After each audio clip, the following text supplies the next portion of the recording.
Is it okay to punch someone in the face, even if you find their political ideas abhorrent, disgusting, and evil? Well, that's a topic of discussion that's being raised right now by CBS TV, of all places, after they released a 1-minute segment of their show, The Good Fight.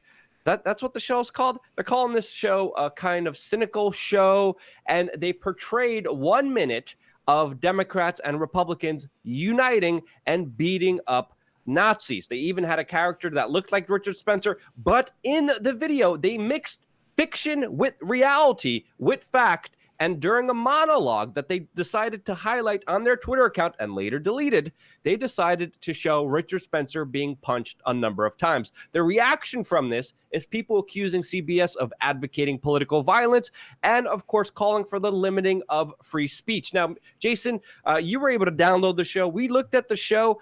We don't know. We never saw the seasons. We don't know the show, but we looked through a little bit of it. It's pretty asinine and dumb on its own self. Just looking at skimming through one episode already makes me want to scratch my head with how stupid and ridiculous the show is. Again, I want to say I've never watched it. It's a CBS show. I would imagine there's got to be like 20 plus in each season. This is season 3, episode 5. So again, I like to do news. I don't like to just comment. And this is fiction, right? It is kind of weird that we're intercutting fiction with fact, but we've seen that a lot lately. We saw it in Vice, even like in the intro to things like Who is America? There's parodies, then there's actual news pieces. Comedy Central. I mean, honestly, The Daily Show has become some people's form of news, and that's a parody show. So I'm all for art.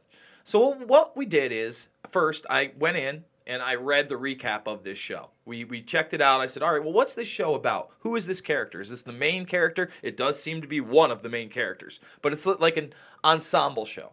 So when you look at it, it also says, hey, yeah, no, he does punch a Nazi. So that's not in the monologue. And we wanted to see what context that is. We're going to show you everything. We don't want to get a copyright strike, so we're going to be very careful. But as we skimmed through the episode, Luke, we noticed that there was this little cartoon piece about Trump, and it wasn't very flattering. And what it was doing, it was introducing what seemed to be some kind of a lobbyist character, a fixer character, maybe even like a Michael Cohen type of guy for Trump. And so then they cut into this like 70s style montage video with the music, but we really noticed this right here, Luke. This was pretty crazy. Let's just play a little segment of it. This is the same episode, by the way, that people need to realize that was tweeted, later deleted. This is the same episode. Did you just see that, folks? So again, let's go back and review that one more time. They put a king outfit on Trump. See, this is the guy, by the way. Introducing, this other guy. And the way they introduced him is this like weird cartoon. Yeah, that blue character. But again, he's sitting here. He becomes, hold on, guys, it's tough to get there.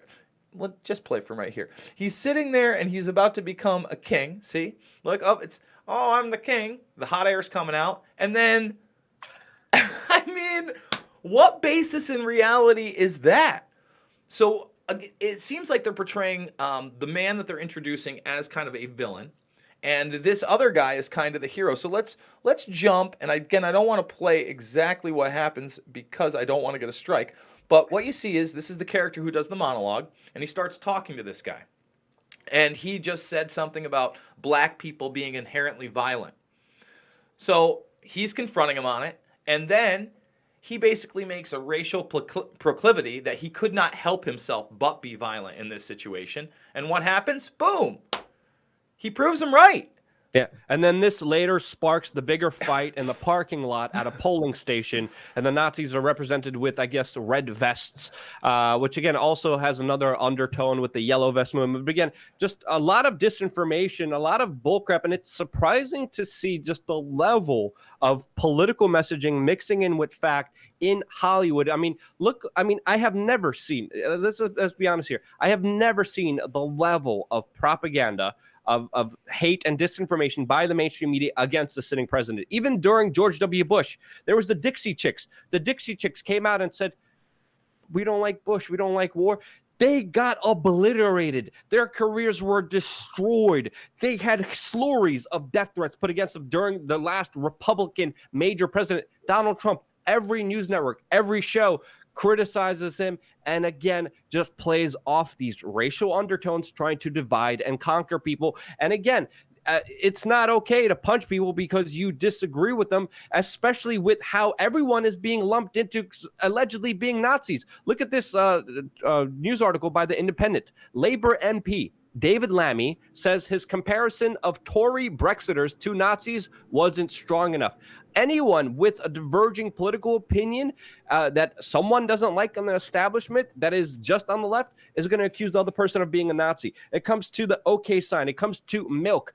Oh, that's racist. That's a whole bunch of Nazis. Again, people are being accused of being Nazis for having a dog and having the dog, do a little stupid comedy show. But again, even satire on this issue is lumped in with you're a Nazi, and there's been a huge unfair collectivization of anyone who disagrees with the establishment politics to be called that. And that's why I believe that this is stupid. This is asinine. This is dangerous. This is why people believe this is calling for political violence, because some people will see it that way and it will lead to innocent people getting hurt.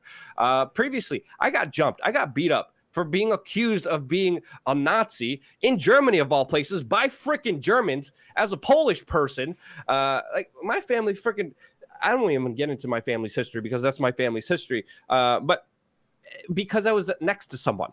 Not because I endorsed a political view, not because I espoused a political view, just because I stood next to someone, and a photographer who worked for the mainstream media took a photo and then sent it out to a whole bunch of Antifa accounts during the G20 in Hamburg.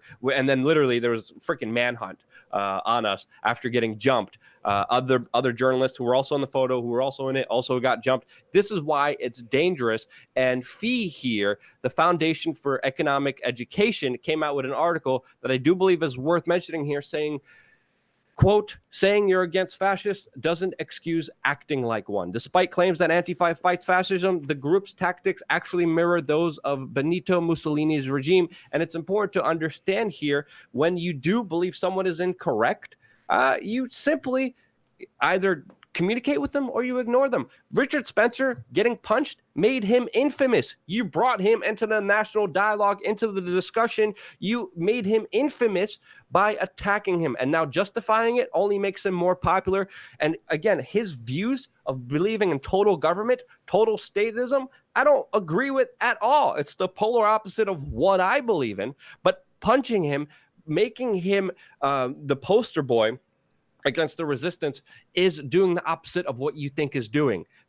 And you're only making him more popular, and you're only making him a part of the discussion by acting like utter stupid human beings and attacking him. That's my opinion. What do you think, Jason? Well, I'd like to say this too. So let's talk about the monologue a bit, because he starts talking about how when he saw Richard Spencer on the news, they had legitimized him because he was in a suit and he was talking in a certain way, and this is a viewpoint that we should pay attention to. But the bottom line is, just because something looks good, just like a celebrity looks good, doesn't mean it's great on the inside. And we have to have discernment and the ability to have repulsive and repugnant speech. I don't like Richard Spencer. I do not like his viewpoints whatsoever. He is absolutely a racist. I don't think that, he'll try to tell you he's just a white nationalist, but let's be honest. He's a racist. He does not like to be around other races, except for on a subservient level. And that's the other thing. If you think that you are superior to somebody because of your bloodline, that's some royalty nonsense in my mind, to think that you're superior because of your birthright and your bloodline, whether that be your genetics just based on race or who your father is. I hate to tell you, buddy, but it's the content of someone's character that actually matters. Has nothing to do with their facial features, the color of their skin, the way their hair looks, any of that stuff. It's how you act as a person, and you do yourself no favors acting like you're the righteous justice of a hammer by punching someone in the face that you disagree with. Yeah, sorry, you're not judge, jury, and executioner and could just DM what you think is correct and not correct. Let's play a little bit of that monologue in the background without the audio, because the most important aspect of this monologue is this main character talking about the Overton window. And that's used to describe a term between the ranges of ideas that are tolerated in public discourse. And this guy says, well, some ideas are not tolerated and you need to enforce them with violence. This is what fascists say. This is what authoritarians, this is what statists say. Richard Spencer is a full statist. He believes in the state using violence to enforce his will. You saying the state should enforce my will is leading to the same conclusion, the state having power over you. This is what you are both calling for. You are both the same. You both want to use violence against each other, and that should be the bigger discretion here. It shouldn't be left and right. It shouldn't be black or white. It shouldn't be you're this religion or that religion. It should be, do you believe in freedom or do you believe in government statist control using force and violence to justify whatever they think is right from a personal individual standpoint? This is what they stand for. They're the same group of people, CBS executives, and Richard Spencer. They know what they're doing. They know exactly what they're doing. They know how to play off people's psychological weaknesses to get people's attention. And obviously, they are provoking a situation that obviously will give them ratings and clicks, but ultimately it should be called out for disparaging civil discourse, which it ultimately does. That's all I have to say. Anything else you want to say on this topic, Jason? I just want to remind people that more speech is always better speech, and violence is almost never the answer. Only when you're trying to defend yourself or your property or your family can I understand getting violent with somebody. So the message itself, I just can't agree with. This is a fictitious show. I'd like to see what the broader viewpoint of the show is, but I'm not hopeful when I see a cartoon like the one I did. I can almost assure you which way it leans. That being said, we are doing 4 videos a day here at WeAreChange between the Pulse Change channel and the WeAreChange main channel. Make sure that you subscribe, ring that bell so you get the notifications, share it on social media, but most importantly, when you see crap like this, get it in the bigger context, share it with people, and get out there and be the change you want to see in the world.